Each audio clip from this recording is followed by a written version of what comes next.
Inflation in the UK hit its highest level in almost 30 years in January.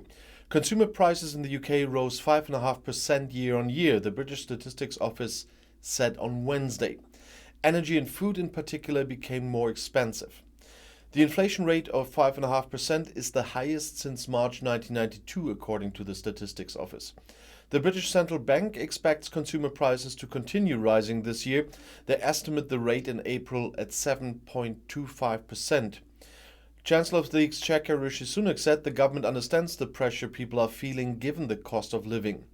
But he says high inflation is a worldwide challenge, although it's higher in the UK than in other places.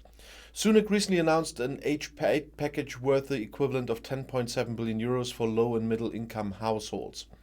On Saturday, several hundred people protested against the high prices in the capital London and other cities in that country and called on the government to act. The Bank of England has already raised interest rates twice in response to the high price hikes. The interest rate is now 0.5%. Banks and financial advisors in Britain have called for more time to introduce a so-called new duty of care, a landmark change in consumer protection to combat mis-selling and scams.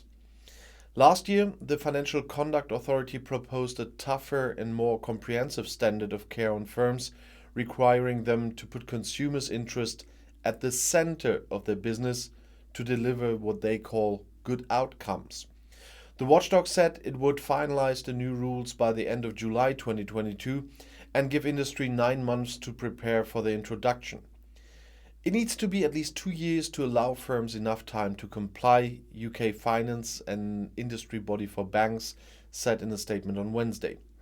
PIMFA, which represents financial advisors and investment firms, agreed and said that 9 months was insufficient time to change systems and processes and that at least 2 years would be needed. This is an industry which has undergone an enormous amount of regulatory change recently, which, in combination with the ongoing impact of COVID-19, means resources are already stretched, said PIMFA CEO Liz Field in a statement. There's also uncertainty over how the Financial Ombudsman Service, which handles complaints against financial firms, will interpret the new duty, potentially opening the floodgates to claims, Field said. In tweaked proposals late last year, the watchdog ditched plans requiring firms to take all responsible steps in protecting customers. A proposal to allow consumers to go to court for breaches of the new duty was also scrapped.